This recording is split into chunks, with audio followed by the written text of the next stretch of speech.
People thinking that this was opening the doors to Jhon Duran to go to Paris Saint-Germain. Guys, I can confirm to you the interest of PSG. Hey guys, welcome back to the channel. Fabrizio Romano here as always to keep you posted on the transfer market.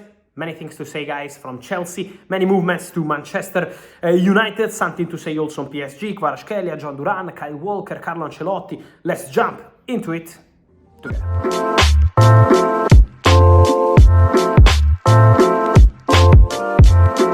And so guys, let me start with Chelsea because there are many movements around Chelsea. It's a busy window for Chelsea, especially for the outgoings, because we know about Ben Chilwell, we know about the situation of several players who could be available on the market. But let's clarify three important situations with updates directly from today. The first one, Renato Veiga, the Portuguese centre-back, left-back, can cover different positions, but Maresca is usually going for him as a left-back to cover Cucurella's backup, but what I can tell you is that Renato Veiga wants to go. Renato Veiga wants to try something different. Renato Veiga wants to leave not because he's unhappy at Chelsea, but because he wants to play as a centre-back. He believes his position is centre-back, and this is crucial, according to the player, to be at the World Cup 2026 with Portugal national team.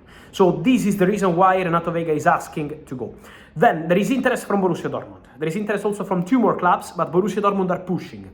In this moment, for Renato Veiga, they have an agreement with the player. So he said yes to Borussia Dortmund, but Chelsea has been very clear. No loan, at least today. I don't know what's going to happen next.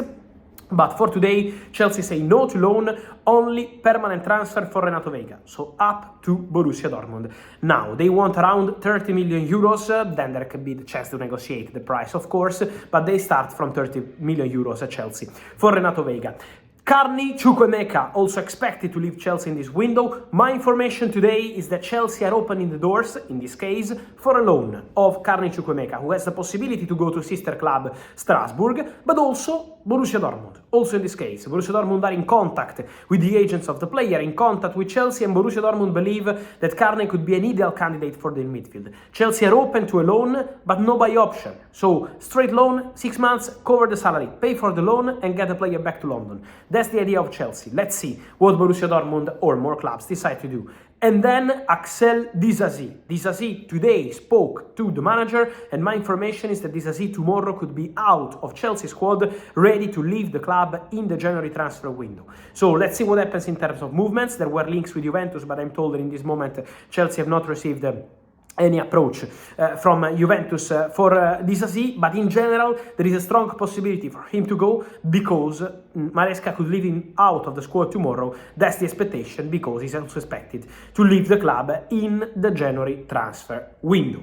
So guys, many things happening at Chelsea. There is also something to say on other players, including Paris Saint-Germain, Aston Villa. Busy day at Aston Villa. They signed Donny Malen from Borussia Dortmund. Verbal agreement, of course, waiting for the medical, the contract signing, but 23 million euros plus 3 add-ons, so Malen to Aston Villa is a here we go. Many people thinking that this was opening the doors to Jhon Duran to go to Paris Saint-Germain. Guys, I can confirm to you the interest of PSG. PSG are strongly interested in Jhon Duran. PSG met with his agents twice already, and they like the player. But Aston Villa, official sources from the club, say that the player is not for sale in January. They don't want to sell Jhon Duran. They trust Jhon Duran. They extended his contract a few months ago till 2030, so Aston Villa have no intention to negotiate for Jhon Duran in January. Then we will see. But remember that the priority target, as I told you, for Paris Saint-Germain is Kvara. There is a negotiation ongoing with Napoli, contacts on daily basis. There will be a meeting to try close the deal between Napoli and PSG. Napoli start from 80 million euros.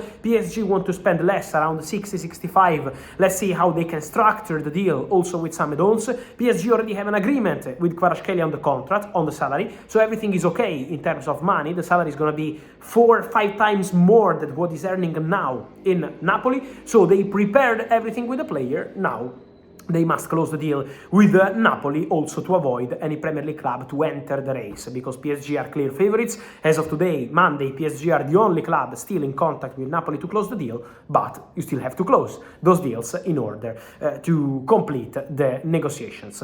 And then, guys, I wanted to tell you something else also on other situations. One is an exclusive information I have for you, Manchester United fans, because we know how important is going to be the outgoing point for Manchester United, Marcus Rashford and all the rest, so that's going to be crucial for Man United to make some money and reinvest. A player they have on the list, according to my information, for present and future, so could be January, could be summer, I'm not sure that it's gonna happen now, but could be a target for present and future, is Nene Dorgeles. He's a winger, 22 years old, playing for Salzburg.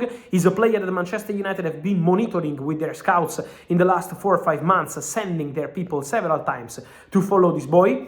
They like him, they believe he has a very good potential, they believe he's quite underrated on the market, and so Manchester United made contact to understand how much the player is worth, how much is the price, how they can do the deal. So Man United are interested. Let's see if they can strike a deal with Strasbourg, let's see if they can reach an agreement with the player, but Man United are interested in this guy. Nene Dorgeles is a Malian winger, same nationality as Sekou Kone, a young talent who joined Manchester United for the academy in this case.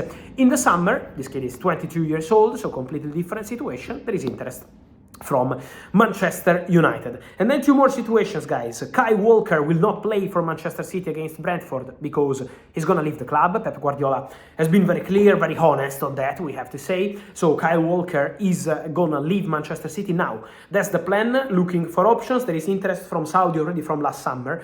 They considered Kyle Walker as a strong candidate for Saudi Pro League.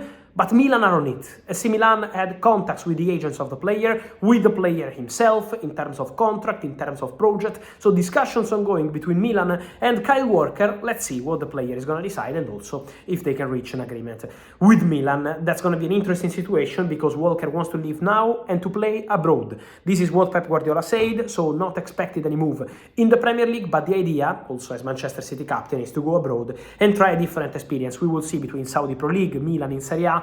There is interest in Kyle Walker.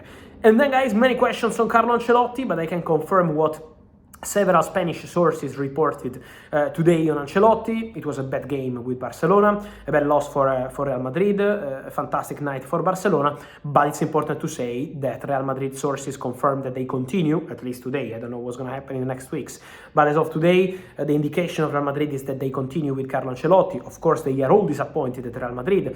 You are losing a final, you are losing a trophy against Barcelona in a bad way, so not the best day possible for Real Madrid, of course, but the position of the club, the position of the board, the position of the management is very clear.